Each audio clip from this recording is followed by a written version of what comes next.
He says, وَلَا يَزْنُونَ. And they don't commit zina. They don't have boyfriends and girlfriends. They don't have secret relationships. Why did he mention that? Because for some people it's always there. He's a good-looking young guy. He walks around in the mall and the girl looks at him and goes, hee hee. And he's like, oh, this is easy. You know, nobody's watching. I think it's okay. Should be all right. And he stops himself. He still stops. It's hard. I know it's hard, guys. I know. It's hard. But you stop yourself. The girl thinks that guy's looking at me, man. He must think I'm really pretty. And she starts smiling. She stops herself. No, this is wrong. I can't do this. This is not right. Just because my parents aren't watching. Just because the police isn't here to stop me. Doesn't mean it's okay. وَلَا يَزْنُونَ. They don't do it. They don't behave like that. There are young men in, like where I come from in the US, obviously, kids go to college, and college in the summer is bad. It's bad. And you have an 18, 19-year-old boy whose hormones are raging inside of him. And then there's in his college classroom, there's girls sitting that are barely dressed.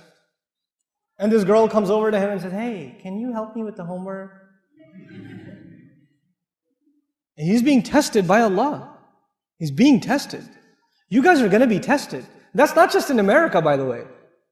That's not just in America. You'll be tested in the mall.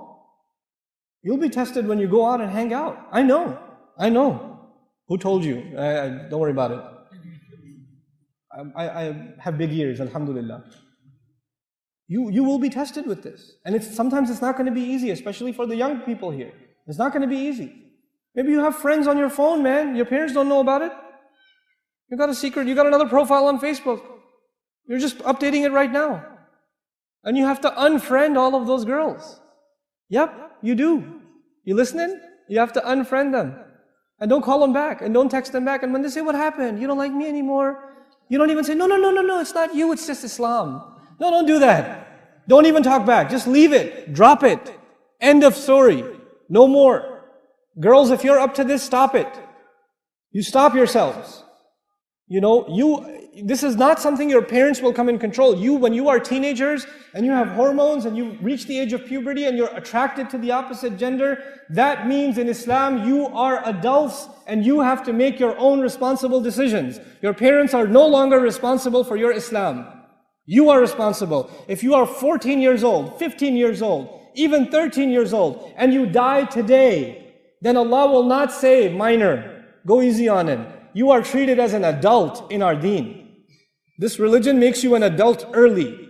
The moment you start feeling a little funny about the other gender, you're an adult. You will be tried by Allah like a 50-year-old, like a 30-year-old. You're the same as them. Hold yourself to a higher standard. Don't think of yourself as just a kid. You are an adult.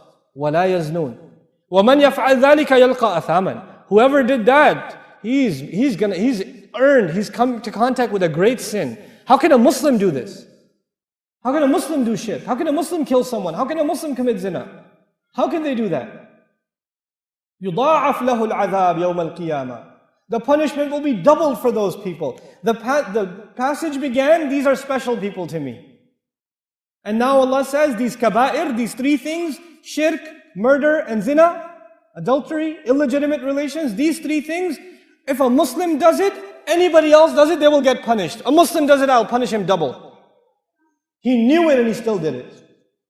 The mushrik, at least he didn't know and he did it. The Muslim knew it and he still did it. يُضَاعَفْ لَهُ الْعَذَابِ يَوْمَ الْقِيَامَةِ. On Judgment Day, on Resurrection Day, the punishment is doubled for him. وَيَخْلُدْ فِيهِ مُهَانًا. And he will remain in that punishment humiliated. He will constantly be humiliated. Because shirk and killing a person and zina are humiliating crimes. They take away the dignity of a human being. And so Allah Azza wa Jalla is extremely angry at these people. Then you're like, maybe somebody sitting in this audience that's made some mistakes in their life. Don't raise your hand. Only Allah knows your mistakes. I don't want to know. And you shouldn't tell people. It's between you and Allah. Maybe you've made some big mistakes in your life. What about you? You hear these ayat, are like, oh my God, double punishment. Maybe I should leave the masjid right now because this is pretty depressing. And then shaitan comes to those kinds of people. You know what shaitan says to them? Man, you going to hell anyway. Might as well party it up. You know, what are you doing in the masjid anymore? You're already on the express train. Just go all the way, man. You know, you're already a goner. What does Allah say about these people? إِلَّا مَنْ تَابَ وَآمَنَ وَعَمِلَ عَمَلًا صَالِحًا.